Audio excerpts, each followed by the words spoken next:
Assalamualaikum warahmatullahi wabarakatuh. Bismillahirrahmanirrahim. Alhamdulillahirabbil alamin. Allahumma shalli ala sayyidina Muhammad wa ala alihi wa sahbihi ajma'in. Amma ba'd.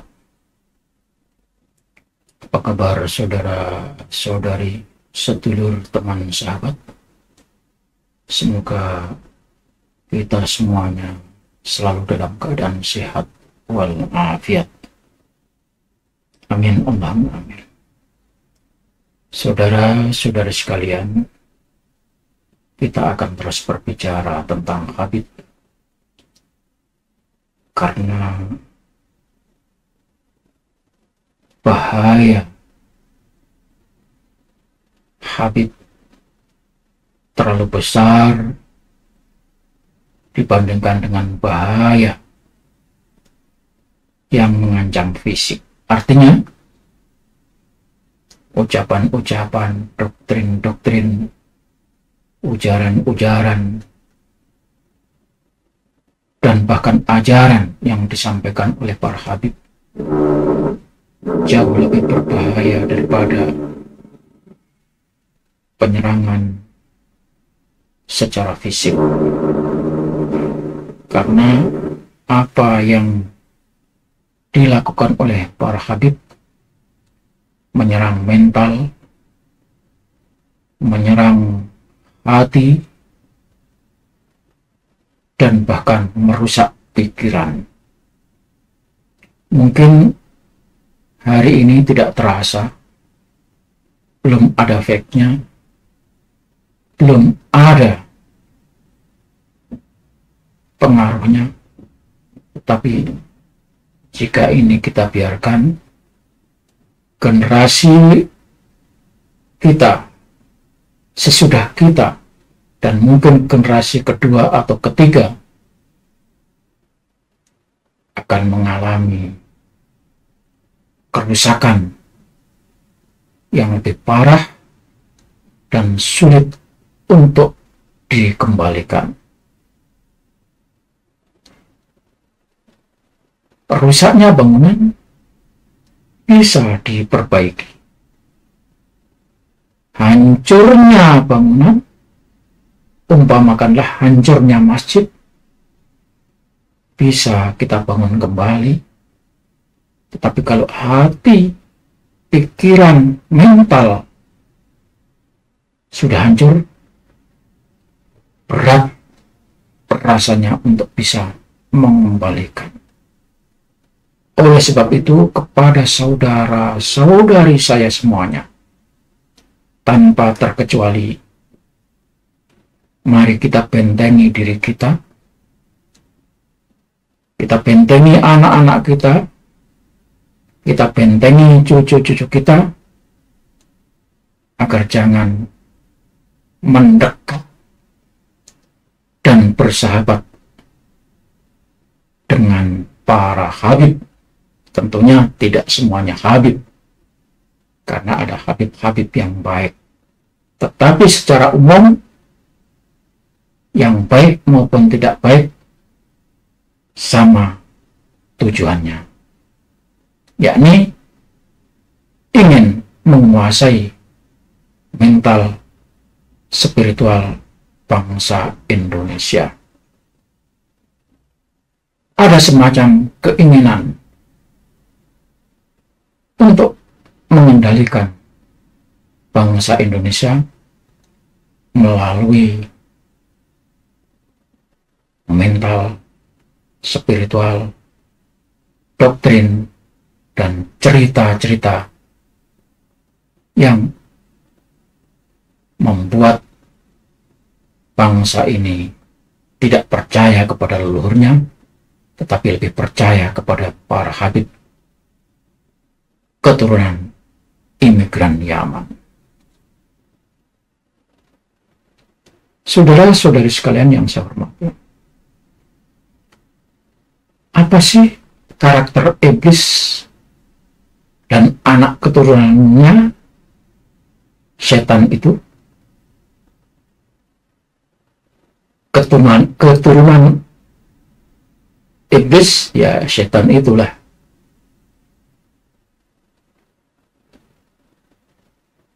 Iblis, setan, mempunyai karakter sombong, tidak mau diingatkan, tidak mau dikritik. Maka dia merasa hebat, dan ketika ada yang mengkritik, mengingatkan, seorang Habib sudah beredar videonya, orang-orang yang mulai berani mengkritik Habib, hati-hati katanya. Nyata, nampak. Inilah karakter iblis, karakter setan, yaitu sombong dan tidak mau dikritik. Dan itu dinyatakan Allah dalam surat Al-Baqarah 34. Wa idh qulna lil malaikati isjudu li adama fasajadu illa iblis aba wastakbara. Tuhan mengatakan, dan tatkala aku berkata kepada malaikat, bersujudlah kamu kepada Adam, maka bersujudlah malaikat itu kecuali iblis. Aba wastakbara. Iblis menolak, tidak mau bersujud.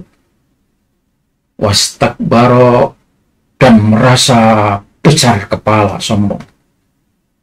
Wa kana minal kafirin, dan iblis itu termasuk orang yang kafir, orang yang tertutup otaknya, tertutup hatinya. Ini karakter iblis. Disuruh tidak mau dan merasa keras kepala, sombong, berbesar hati. Ini juga berarti membangkang perintah Allah. Ketika Allah memerintahkan, wahai umat manusia, saling memuliakanlah kamu kepada manusia, dan jangan merasa menjadi orang yang paling top. Tetapi ketika ada perintah itu untuk memuliakan yang lain, iblis tidak mau.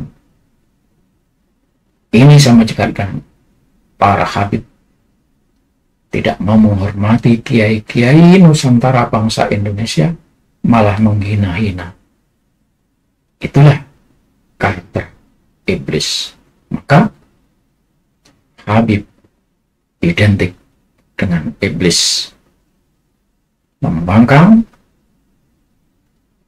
tidak mau ikut aturan pemerintah Indonesia, malah mau bikin negara sendiri, mau bikin aturan sendiri, mengubah Indonesia menjadi negara Arab, negara syariah. Kemudian di dalam ayat yang lain, surat Al-A'raf ayat 12. Qala ma mana'aka an tasjuda id amartuk ana khairun minhu khalaqtani min nar wa khalaqtahu min tin. Dan Allah berfirman, apa yang menghalangimu sehingga kamu tidak mau bersujud ketika aku menyuruhmu? Apa jawab iblis? Aku lebih baik daripada dia. Engkau menciptakan aku dari api, sedangkan engkau Tuhan menciptakan dia dari tanah. Sombong, merasa dicipta dari keturunan yang paling agung, paling mulia, sementara makhluk yang lain dicipta dari kejadian yang biasa. Ini sama juga dengan Habib. Ketika merasa dirinya berdarah Rasulullah, merasa dirinya adalah bangsa mulia, bangsa Quraisy, sementara bangsa yang lain bangsa ajam. Ini persis terjadi ketika Habib-Habib itu menyatakan dirinya keturunan Rasulullah, dan kita orang-orang Indonesia sebagai keturunan ajam, maka dia merasa bangga dan tidak mau ikut bersama bangsa Indonesia, anak keturunan bangsa Indonesia, bersama-sama membangun negeri. Dia merasa hebat lalu tidak berbuat apa-apa. Merasa hebat mengaku sebagai majikan dan bangsa Indonesia sebagai buruh atau budaknya. Itu karakter iblis. Dan nyata-nyata itu telah terjadi di Indonesia. Habib merasa keturunan tertinggi, warga kelas atas, sementara rakyat Indonesia diakui oleh Habib, dinyatakan oleh Habib sebagai warga bawahan, warga rendahan. Iblis persis dengan Habib. Iblis identik dengan Habib, merasa orang mulia, orang suci, sementara yang lainnya, rakyat Indonesia, dianggap sebagai kasta rendah. Bukankah ini termasuk bagian dari rasis yang dilarang di Indonesia? Siapa yang membantah? Tidak ada yang membantah bahwa Habib menyatakan warga kelas tinggi itu adalah fakta, dan itulah iblis. Kemudian karakter iblis lagi ketika membangkang, tidak mau menjalankan perintah Allah, lalu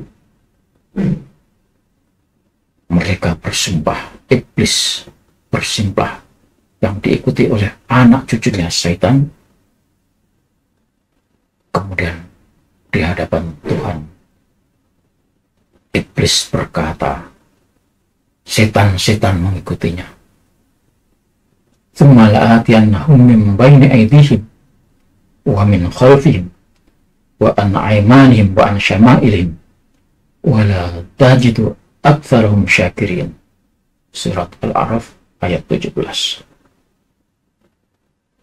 Kemudian pasti kami, iblis itu, akan mendatangi, menghalangi manusia dari depan, dari belakang, dari kanan, dari kiri. Engkau, wahai Tuhan, tidak akan mendapati kebanyakan manusia itu mau bersyukur. Ini maksudnya apa?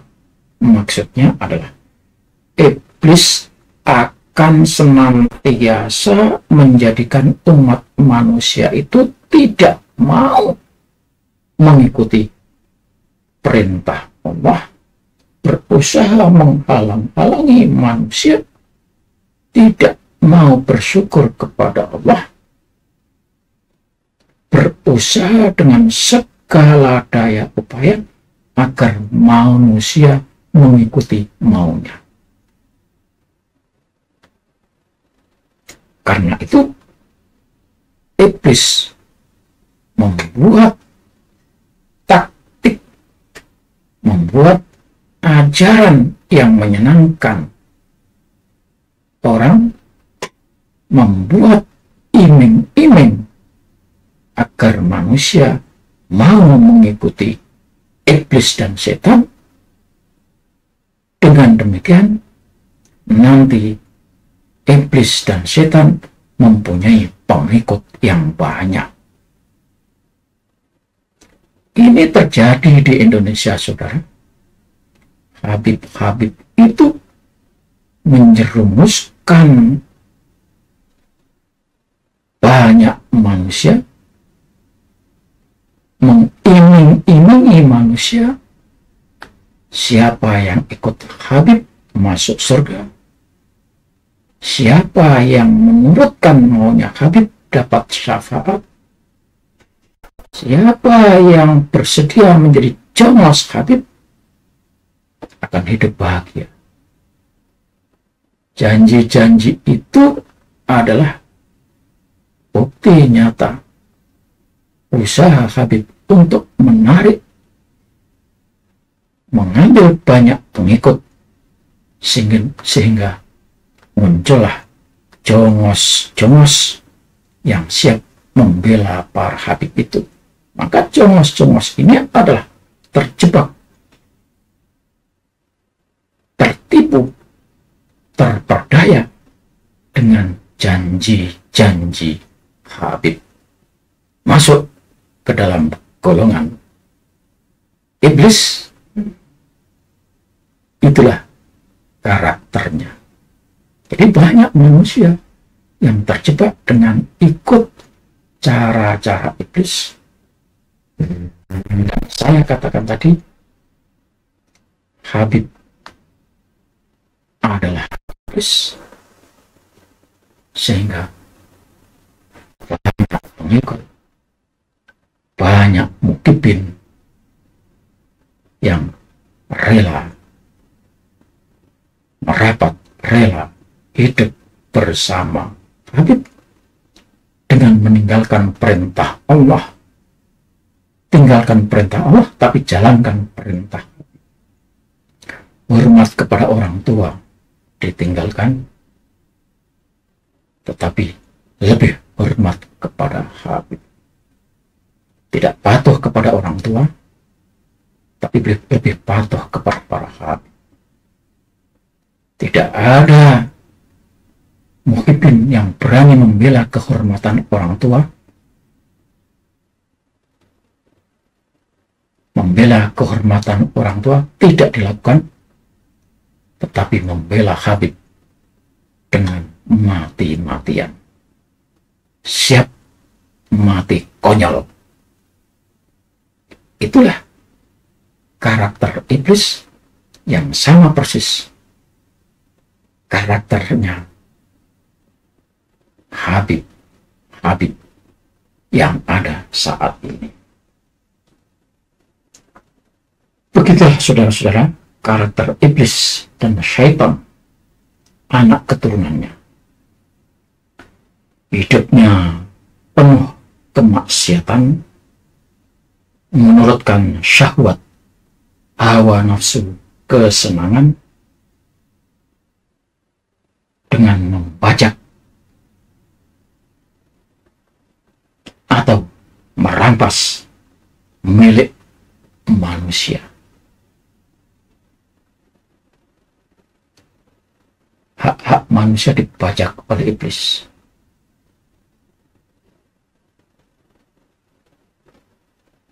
Menyesatkan manusia dan membuat kerusakan di muka bumi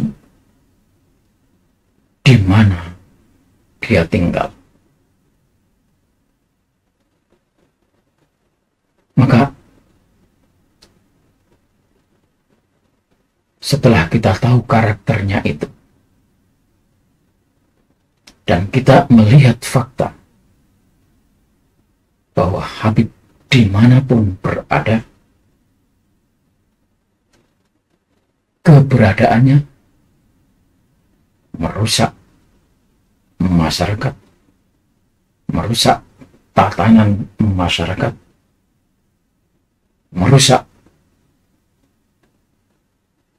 budaya yang ada, dan merasa dirinya manusia yang istimewa.